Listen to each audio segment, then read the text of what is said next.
I want to begin with this short reading from Eye of the Storm this morning. Gary Simmons, the author, writes, "The growing polarization within society today is symptomatic. It is evidence of humanity undergoing transition and rebirth. Conflict and adversity are our midwives.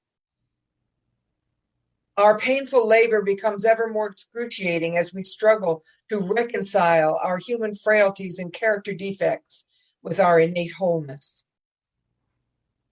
This reconciliation, the integration of our spirituality with our human condition, is the remedy for a troubled world. The truth is, it is materially possible to ease suffering, feed the hungry, shelter the afflicted, and protect the vulnerable, but we are not doing it. Why? Because perhaps we have not yet come to think of ourselves as whole beings. We have yet to discover the tremendous, awesome power of the presence of God at our center and at the very core of every life experience. In the face of adversity, where humanity meets the impossible, Spirit beckons us to come alive, to show up to life, to become present." Wow. A world going through the agony of rebirth. Strong words, but words that ring true, don't they? And if this is what's going on, then we're all in labor.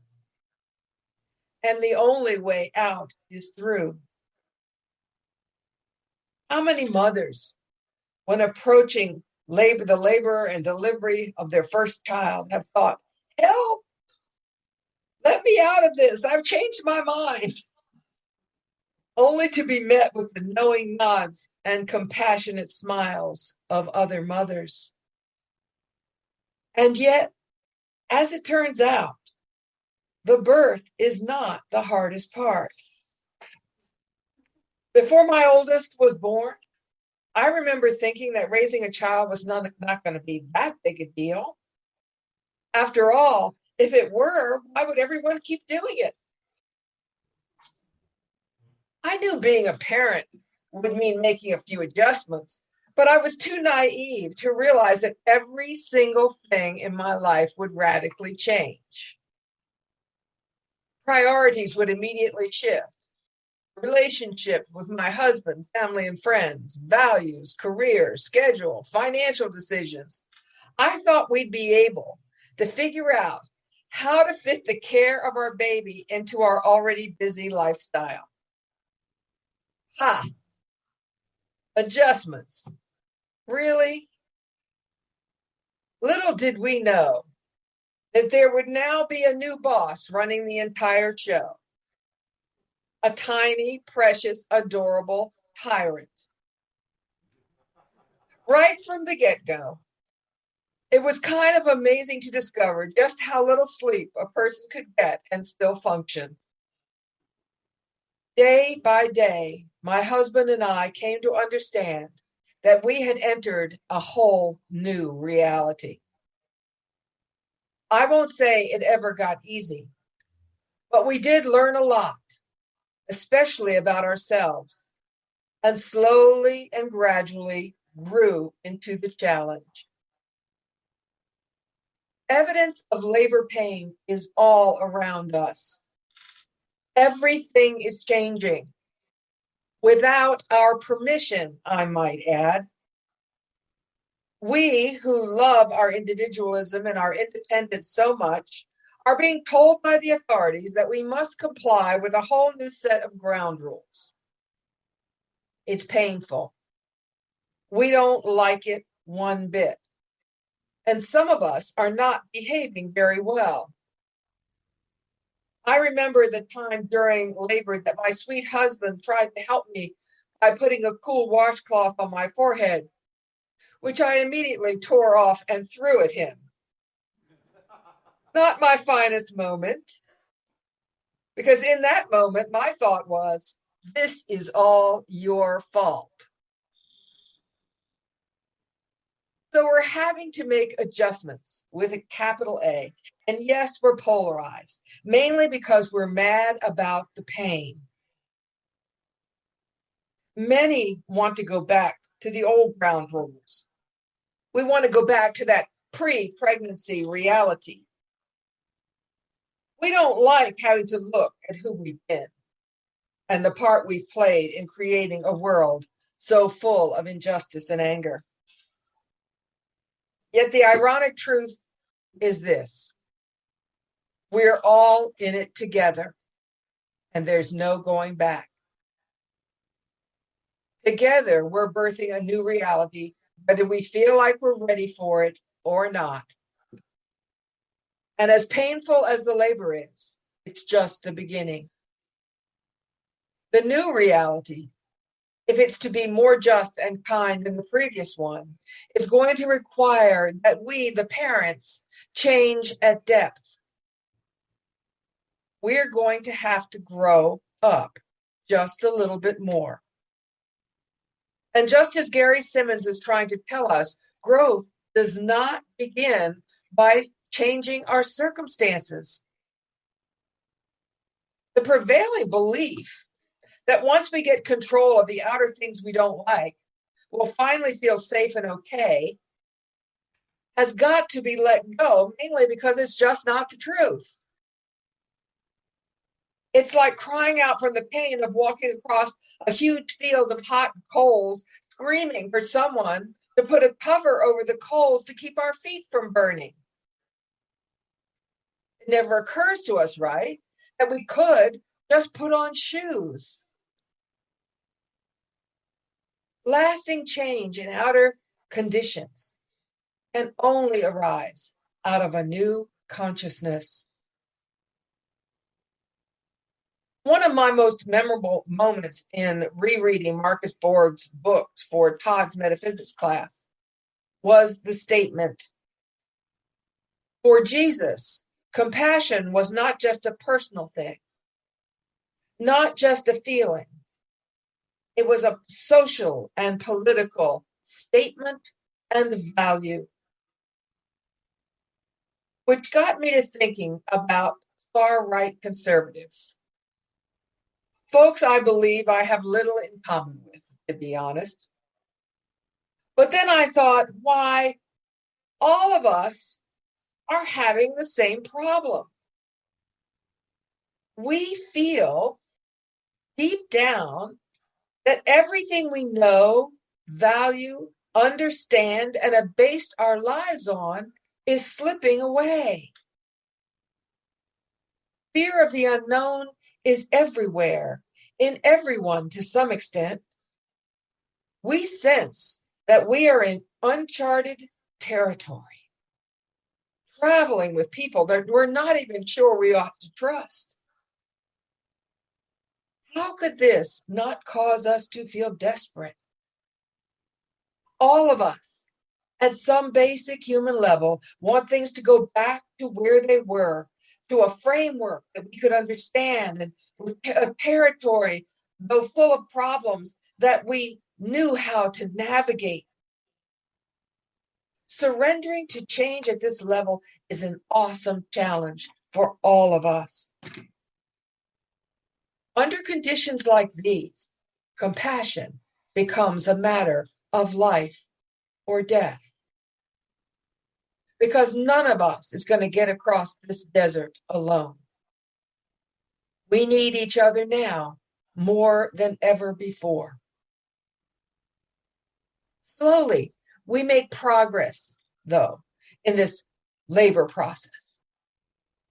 Every day, it seems, we are wounded by some event. We want the pain to stop. I know. But you know what? With every wound, someone, maybe even 10 people, say enough is enough. I just cannot stay this angry and hurt and afraid. There must be a better way. And you know what? This is the beginning of a new consciousness.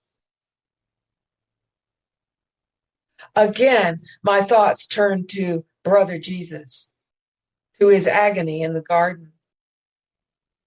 He knew the time was approaching for total surrender. Imagine his fear. The scriptures say he sweated blood. Imagine his disappointment. All of his beloved disciples, whom he had asked to stay awake and pray with him, had gone sound asleep. No one on earth to rescue him. His destiny was total transformation, and no friend, no advocate, no judge, no law could keep him from it. What a terrifying, dark night of the soul. Yet, from a deeper, wiser part of him, there came another voice saying, "This is not the end for you. You are on the verge of a new, more powerful, more abundant life. This is why you came here to earth. You can do this. You were made for this, and you are not alone. The power of your Creator, your Father, Abba, is with you and in you." Jesus was caught up in a massive storm that night in the garden, one that required him to dig deep for his inner resources, as we say in Eye of the Storm class. Can you imagine what some of those resources were? Faith, courage, love, forgiveness, wisdom, strength, passion for his purpose.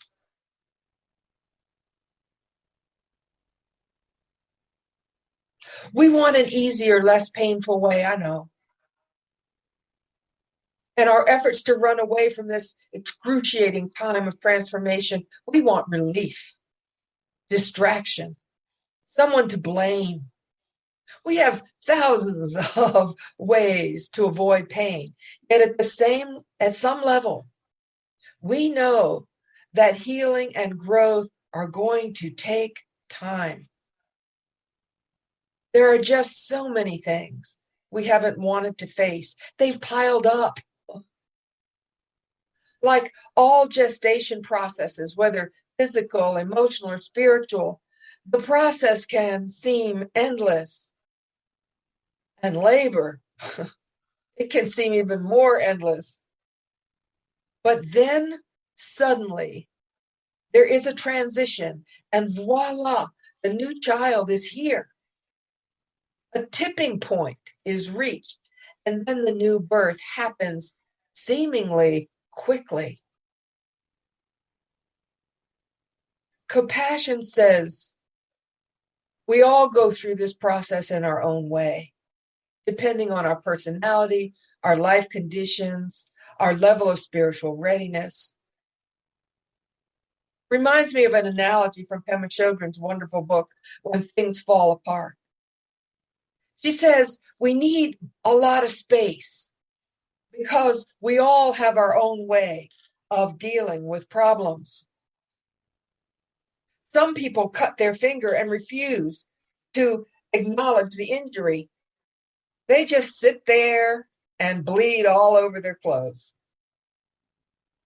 Some people get hysterical, call 911 and rush to the hospital.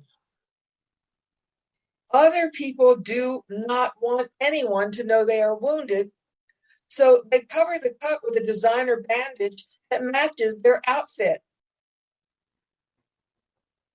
Others insist it's really nothing. We're fine, and we certainly don't need any help. Others become angry and blame the person who left the carving knife out on the counter. Some even think that the knife was left there on purpose by someone who wanted to hurt them. These disparate emotional strategies for dealing with the pain are at the heart of why we feel so separate from one another. In our silos, we can easily forget that we've all been wounded and we're all hurt and we're all afraid. So yes, we're different. We handle these things differently. So how do we reconcile when we can't agree on how to go about it? Well, here's a starting place. This also occurred to me in Marcus Borg's work. No relationship, no matter how sexy or exciting, can mature and grow if there is a lie at the center of it. We cannot build a better family or town or state or nation or world on the same foundation as the old one. So perhaps the turmoil we're going through is there to bring us to a place where we're willing to look at what has worked and what decidedly has not. I hope this is so, don't you? Because the truth is that we all have had a part in creating the world we have today. We're going to have to face the lies we've told ourselves. If we truly want to build communities that are strong enough to solve the problems of this society, we're going to need to start with a whole new level of self-honesty. Every single one of us. Spirit is calling us higher. Why? Because we're now equipped to go higher. We've evolved physically, mentally, emotionally, technically, and spiritually. But this great work cannot be done without looking our self-serving, short-sighted, primitive ways of thinking and acting right in the face. Ouch. You bet. But see, this pain of facing ourselves is the very thing we have in common. The very thing that could draw us together into compassionate, authentic conversation and connection. That is, if we weren't so darn scared of what we might discover. We're going to need compassion, lots of it, as a value and guiding light. Compassion for ourselves and everyone else. Is it really so hard to believe that we all did the best we could at the time based on our heritage and our conditioning? Because the thing is, once we accept this, perhaps we can let go of the past and move forward together. Secondly, we have to stop talking about symptoms and start talking about causes. I know we all have our sacred cows, issues we're passionate about. For some, guns is the biggest problem. For others, education. For others, healthcare. For others, street violence is the problem. Or drugs, or race, or gender identity, or religious beliefs, or mental health, or poverty, or political divides, or COVID issues. You get my drift? But the truth is, the cause, while much simpler, is far more challenging. Reconciliation is about radical change. From my way or the highway to both and that mysterious thing we call paradox. What is worth holding on to and what needs to be let go of in favor of something better? This may seem like a social issue, but what I'm finding out is that is a very personal question. For example, I have a strong love of social connection, getting together, breaking bread, playing cards, sharing stories, laughing with one another. I love the bond that this creates, and I always will. Yet at the same time, I've said that my purpose is to reach as many people as possible with life enhancing messages like the one in the eye of the storm. And if I really meant that, if I really intend to do that, I'm going to have to learn, I will stumble over the word, learn how to use social media much more effectively and creatively. And I don't like social media very much. The first step in this awareness was the painful acknowledgement that feelings of inadequacy and fear of change have prevented me from doing this long ago. And then, of course, there's the arrogance. Some part of me deep down was determined that young people should learn to speak my language instead of my learning to speak theirs. Accepting these things about myself with compassion has required a leap in my personal sense of worthiness. Not easy, but it has also unlocked my inner resource of courage so that I'm now ready to step beyond my comfort zone.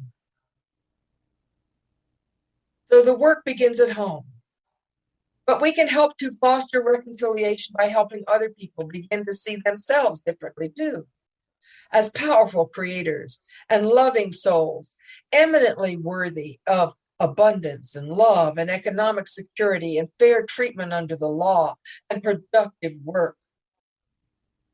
Until they do, you see, they will not be able to attract and accept greater good for themselves.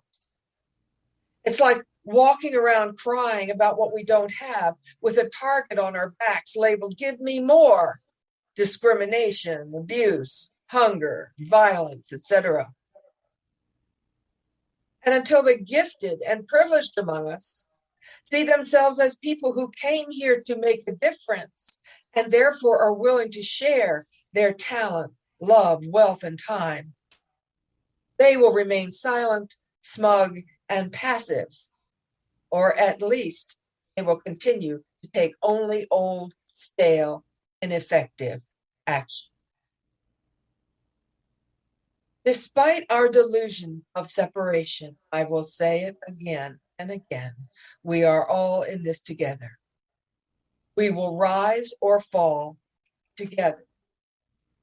There are no victors in a racist society. There is no plus side to being a victim. How long will we allow ourselves to be defined by our circumstances or what some other suffering person says and does? Until we realize who we really are, we will live in fear and act out our fear. The other day, I saw a video of a traffic stop that happened right near where we live here in Greensboro. The reason for the stop was never explained. What you saw was a white, middle-aged, overweight policeman get out of his cruiser and approach a car. His fear was visceral. He was calling out to the driver to roll down his window, but for several minutes, the driver did not comply. So the cop moved to the passenger side of the car and called out again. Finally, the windows started to slowly come down, and the cop could see a black man at the wheel, holding a gun in his right hand. Now the cop was truly terrified. He drew his weapon and shouted, "Drop the gun and show me your hands." The driver did not. And so the cop fired not once, but 3 times. The driver slumped over the wheel of the car. We were stunned. But then the cop sprang into motion, calling for the EMTs and backup. I've shot someone, he cried to the dispatcher. Turns out the closest ambo was 10 minutes away, so the cop pulled the man out of the car and began doing CPR to no avail. Other cops arrived. All were visibly shaken. A man had lost his life for what? Perhaps the driver was on drugs. History had told him that he should be very afraid. Perhaps he felt his gun was his only protection. As for the cop, he will relive that incident over and over again. He will second guess himself 100 times. What we often see are images of policemen strutting around in their uniforms and deadly tool belts. Their opioid is machoism. Their lie is invincibility. Their armor is entitlement. But you see, none of this is real. Both men felt threatened, utterly vulnerable. And we don't even know what the traffic stop was about. A broken taillight, an expired tag. There was no winner here, yet we have to face that this is an everyday occurrence. So why did I happen across this video? Did I need to wake up just a little bit more? Am I telling you this horror story in the hope that you will wake up a little bit more? I know, it's another wound.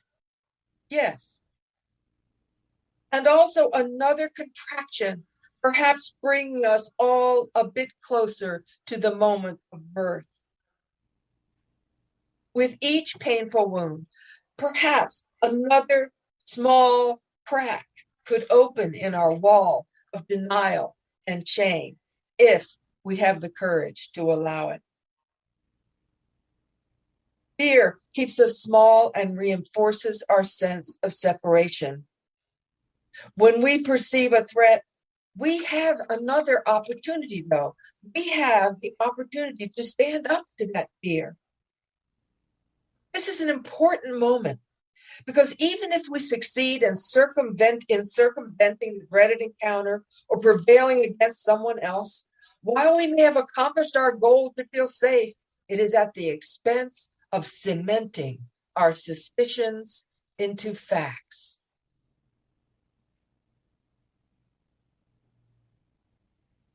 In one of our classes, someone asked the question, how do you think a Black man in North Carolina would feel about the statement, nothing and no one is against you? For him, it might even seem insulting. Well, I've thought a lot about this, and I wonder if perhaps this is not the wrong question. Perhaps we ought to be asking, what can I do to help a vulnerable person understand how beautiful he or she is, how creative, how intelligent and capable, how infinitely valuable? Maybe we do this with a kind word or a smile, with eye contact, a hug, maybe some coaching or tutoring. And maybe in some situations, we do this by holding him or her accountable for his or her choices not because we think him a bad person, because we know he can be so much more. Wonder what would happen if even this action came out of unconditional, positive regard, coupled with compassion and faith in that other person's ability to up his game. There are hopeful signs, you know. People of all races and walks of life cheered at the verdicts in the George Floyd and Ahmaud Arbery cases. The January 6th committee is determined to find out what happened that day so that the architects and instigators can be held accountable, and not just those hundreds of people who joined in the crowd. Ultimately, when there's no more room in our hearts for hate, there will be a melting. And perhaps the waters created from this thaw, along with millions of anguished tears, will heal enough of our pain to allow us to take a step forward together. I don't know, few men will be able to imagine this, but sometimes I think that the reason more and more women are coming into leadership today is that so many of us have given birth. We know it is painful. We also know that each pain marks a step toward a marvelous, miraculous outcome, a new creation. Ask any woman, and she will tell you there is nothing more powerful than bringing new life into the world. How long will the labor last? Who can say? What we do know is that the baby is coming and nothing can be done to stop it. Gary Simmons reminds us that we are all driven by the struggle to reconcile our human motivation to get our needs met and feel safe and okay about ourselves, while spiritually, we're moved by soul's intention to connect, embrace, and serve the divine.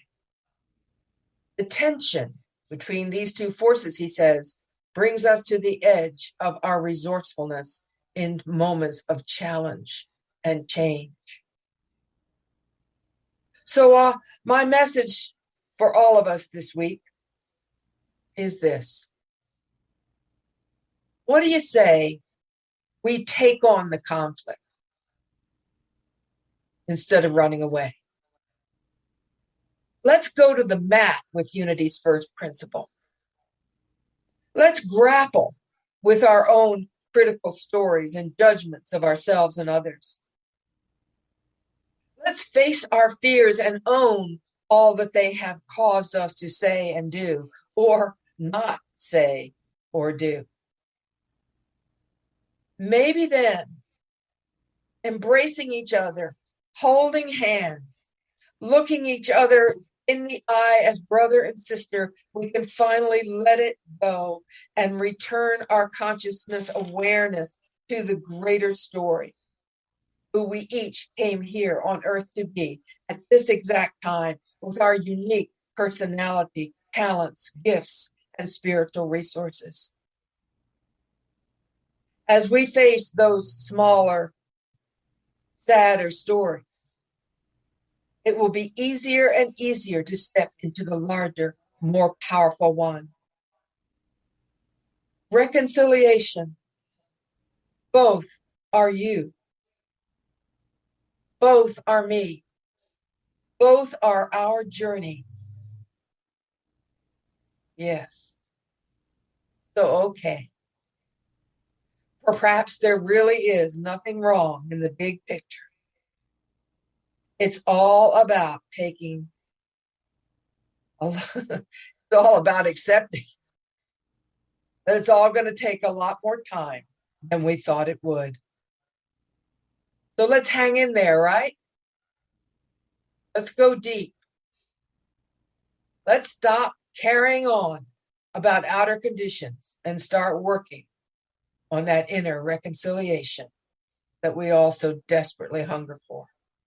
I love you guys. I am so grateful to be in this journey with you and with so many people like you. God bless you all.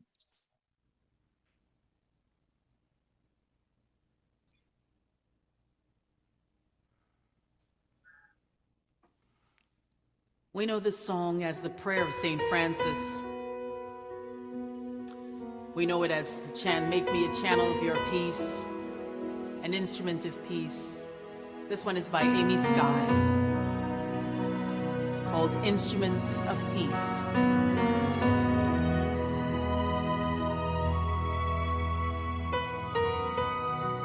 Where there is hatred,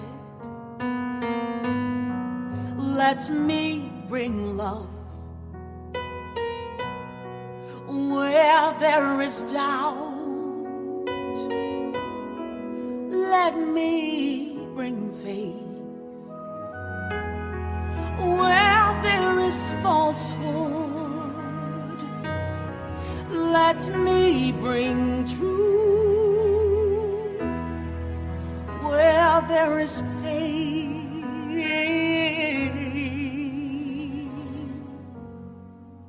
I'll comfort you.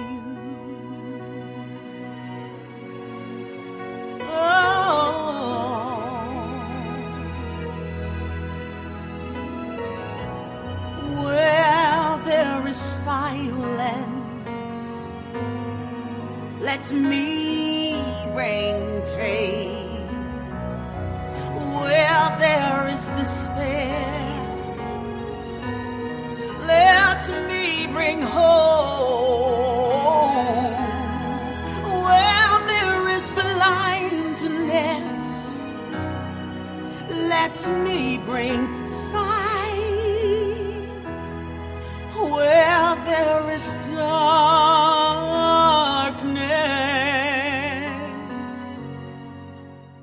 let me bring light.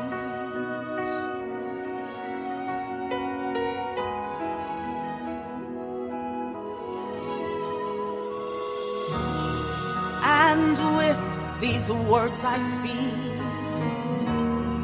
grant that I may not seek to be heard, but to hear, to be consoled, but to console, not to be seen, but to see, to be loved, but to love.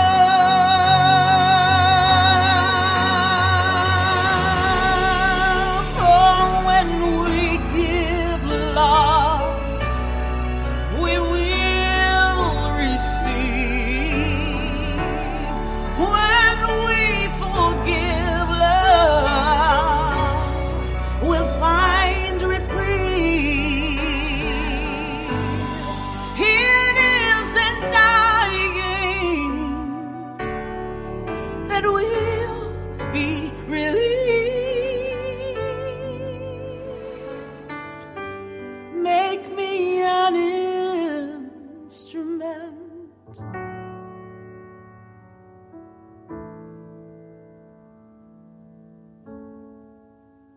of peace.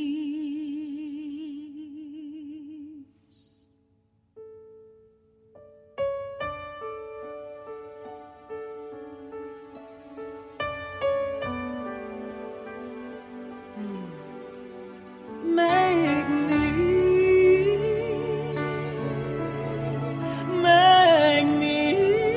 oh,